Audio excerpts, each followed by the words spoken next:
All right, we're going to look at step 1 in answering an AP Literature and Composition essay question, whether it's a Q1, a Q2, or a Q3 question, and that is to really take a look at the prompt, and unpack it. Let's go ahead and get started. A prompt, you're already familiar with them in my class, but in case you are a little confused, an AP Lit prompt, it's the specific question that's given to you on the test that you must answer in the essay section. It's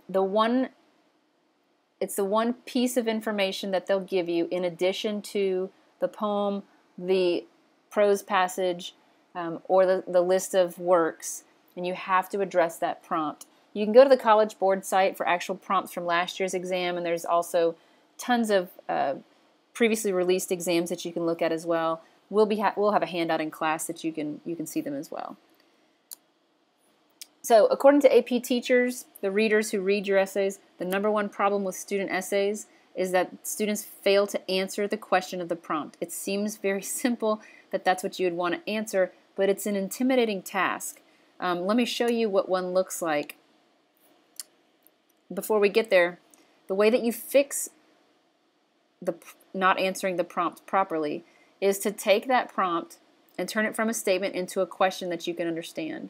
So in a way, it helps to just think like a 9th grader again. Put it in very simple terms so that you can go back to it. The question that you've created, you can go back to it when you're writing and make sure that you're still on track. Let me show you a couple of examples of what I mean. Here's an actual prompt. Read carefully the following poem by Marilyn Nelson Waniak. Then write an essay analyzing how Waniak employs literary techniques to develop the complex meanings that the speaker attributes to the century quilt. You may wish to consider such elements as structure, imagery, and tone. Okay, so this is a pretty intimidating few sentences, okay? Not to mention you have to then look at the poem and try to figure out what its meaning as well. So let's break it down and see if we can highlight the important parts. The prompt really has 2 parts. It's going to have the setup, okay, which is telling you in this one that who the poem is by. And then it gives you the task, which begins right here. Write an essay analyzing how the author employs literary techniques to develop the complex meaning, okay? Complex meanings. Notice that there's an S there, so we're going to look for several different meanings that the speaker attributes to the century quilt. Complex is a red flag word. It typically means ambiguous or changing. Okay?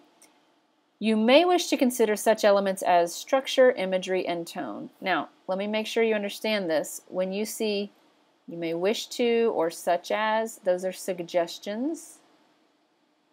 They are good ideas to talk about, but you are not required to do so. So that's a pretty intense task. Let's break it down and see what it looks like if we make it into a nice simple question. How does the author use literary techniques like tone, imagery, and structure to develop the different meanings the speaker gives to the quilt? See how much nicer that looks than this right here? That looks super intimidating. Nice and simple. That way you're writing, you can always come back and look at and make sure you're doing the things that you need to do, which are a lot easier to see. Okay? You're looking for different meanings of the quilt, and you're looking at how the author uses these literary techniques. Let's look at another way to break that into a question. What are the different meanings the speaker gives to the quilt, and how does the author show those meanings through literary devices? Okay? Notice we've taken a complex prompt and we've broken it into one simple sentence. Okay? It is just so much less taxing.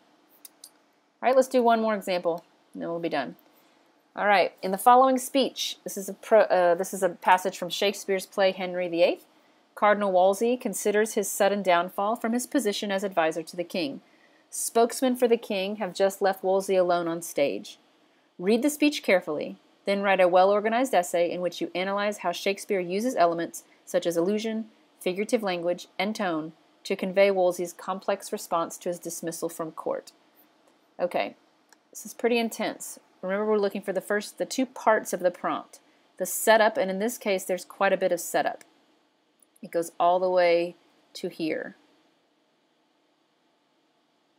Don't ignore the setup. It tells you important things. It tells you where the poem or the passage comes from. It tells you the speaker in the passage. It tells you that he's had a sudden downfall from a position as advisor to the king, from a very high position. It tells you the context. That spokesman for the king have just left him, and now he is alone on stage. Okay, so before we ever get to the passage, you can anticipate what you're going to see by the setup. Okay, and either your anticipations will be met or your anticipations will not be met. In either case, it's interesting to talk about. Okay, it's usually more interesting when we can find one where our anticipations are not met, because then there is some sort of a tension between expectations and reality, and that's always interesting to talk about. Okay, so now let's look at, we're not even really to the prompt yet. Let's change colors.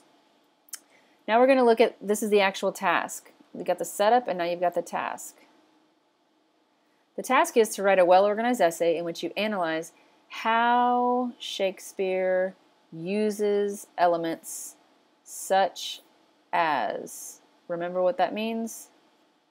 Suggestions, allusion, figurative language, and tone to convey Wolsey's complex response to what we already know, that he was dismissed from court. Remember what this means? Is a red flag word.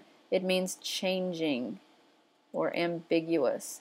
So before we ever get to the passage, we know that his response is going to be changing. We know who is speaking. We know that he's had a sudden downfall from a very high position. We know that he is alone. And we know that we're going to be looking for this changing response, and that Shakespeare uses certain literary elements to do so. It's a lot of information, and that looks pretty intimidating. So let's break it down and turn it into a question. How do allusion, figurative language, and tone show the range of emotions that Wolsey feels about his dismissal from court? Okay, that's a question you can answer. So, first step in tackling the AP Lit essays is to do something pretty simple, to turn your complicated prompts after you understand them into simple questions. All right, good luck.